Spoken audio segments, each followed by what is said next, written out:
When you need a mortgage, don't stress at all. Just tune right in and give these guys. Good morning, YouTube. Today is Friday, January 9th, and it is Super Wild Card weekend. We got a Steeler game. We got huge news coming from the White House. What's going on this Friday, boys? What's up, fellas? It's happening. No, big football weekend for me. That's all I'm thinking about. Well, we got some mortgage news, too, that's going to get you thinking, Tommy. The president's got mortgages and housing and everything on his mind right now. And we all know if the president got something on his mind, he might act. So we got to see what's going to happen here quickly in 2026. Yeah, I do think that something is going to happen. He wouldn't tweet it if it wasn't, right? So it's true. I think we're going to get some big mortgage relief here coming in the next few months. We'll call it a housing emergency crisis here on this AM chatter this morning. And I mean, that's really kind of the switch here, Tom. We've been talking about it for a while. We did not feel that interest rates were going to drop all that much naturally in 2026, unless the president came in and did something pretty unique by calling a housing emergency or doing something that no one thought he would do. And here just this week, he announced two things. The first one definitely being lesser than the second coming last night, that he wants to help housing already 9 days into the year. Yeah, it's going to be huge. I actually brought it up in my meeting on Wednesday out at the Moon office. I was chuckled at. We didn't think it was going to happen, a housing emergency.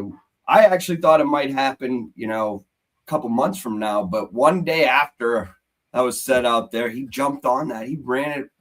I think that it is going to drop rates. We already saw a little bit of a tick down last night. I mean, I don't know if you guys got your update come through later, before the rates closed. But after he announced that, we already saw rates get better. So I'm hopeful that we could see that again before the weekend. Okay, so let's get into the two important announcements the president had this week. The first one, which was very big at the time, Anthony, is that he announced he wants corporations to stop buying single-family homes. All right? And so what's going to happen here is maybe a lot of folks don't know it. These corporations, a lot of times, foreign corporations have been coming in and buying up our houses. So we as individual humans have no houses to purchase, which is keeping housing prices at record highs. Well, if corporations aren't allowed to buy these homes, and there's more for people, that should help out the supply and demand.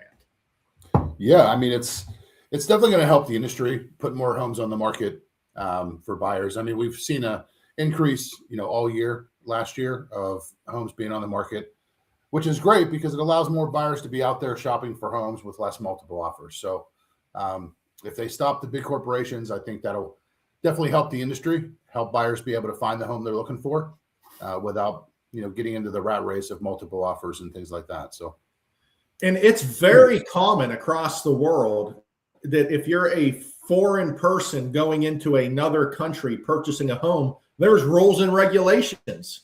I believe just down in Mexico, unless you're a LLC or a Mexican citizen, you can't purchase a home within X amount of miles of the ocean. So a lot of folks that buy homes that are U.S. citizens in Mexico have to go get a Mexican LLC and buy the home that way if you want your beachfront property. There is a lot of rules and regulations across the world that we probably shouldn't just let foreign companies and giant companies come in and buy up all of our homes as their investment. Yeah, it's a shame that happened over the last 5 years. People are taking easy cash deals left and right. They were coming in with cash and everybody thought it was all good. Cash is king, no inspections, nothing. Well, it created a serious housing crisis here in America. And now we've been I almost said the B word. We've been complaining about it now for 3 years that we have no houses to sell, all that, when we actually created our own problem over the course of 2 or 3 years when we thought cash was the best thing in the world. I mean, these LLCs were buying up houses left and right, and now they raised rent. in a lot of these places around the country. I'm not just saying just here in our market, but just overall. And it has created a huge housing shortage. I feel bad for first-time home buyers. They said the first, what is the average age of the first-time home buyer is now 41 years old.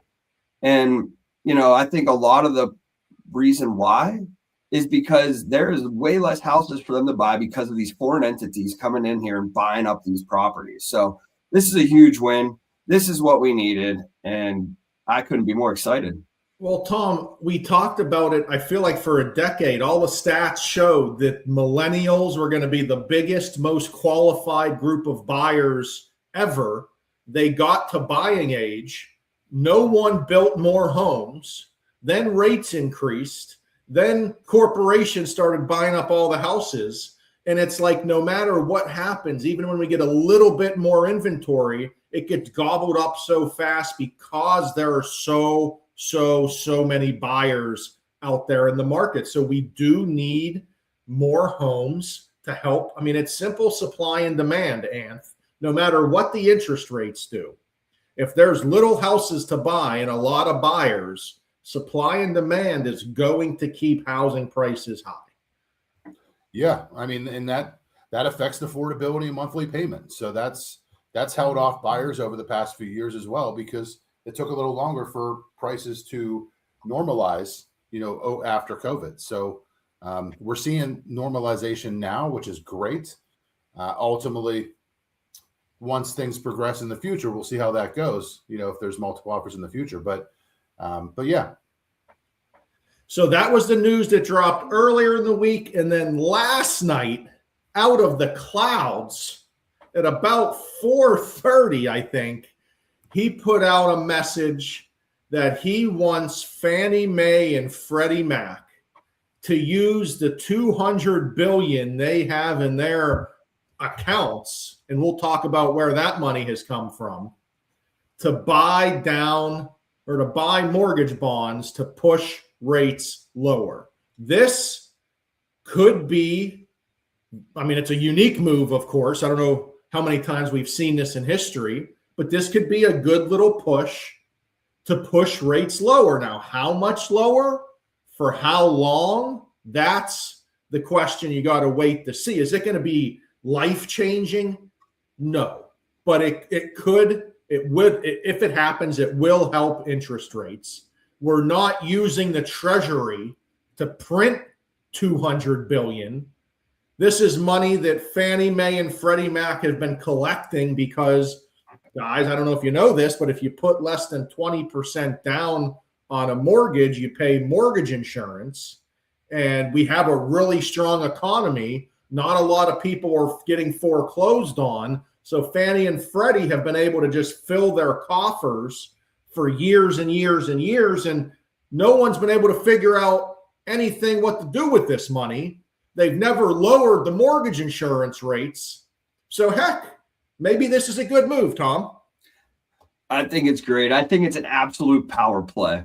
I think that this is going to drive the rates down in the short term, long term, and, keep them down.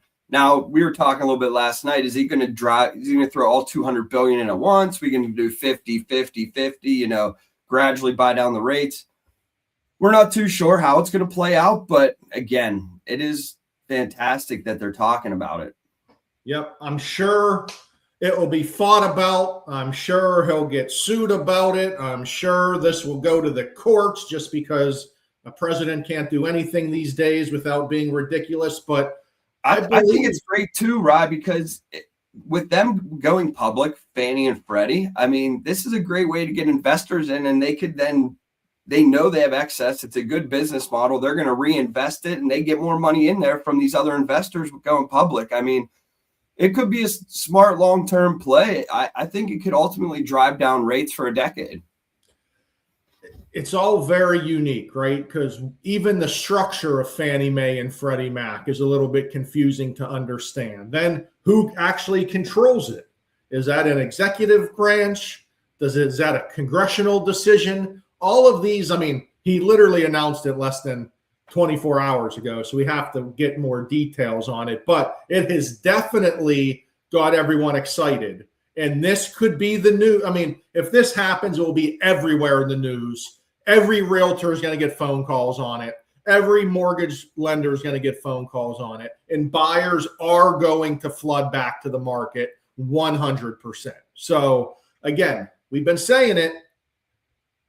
If you don't want to deal with multiple offers, sooner than later, guys, sooner than later, because the president has mortgage rates on his mind and he wants to get them lower. And it seems like he's going to figure out a way to do it. Yep. And, this is all good news. All right, all fellas. good news. Well, everyone have a great weekend. We're all going to be tired Tuesday from that big Steeler win Monday night. Fingers crossed.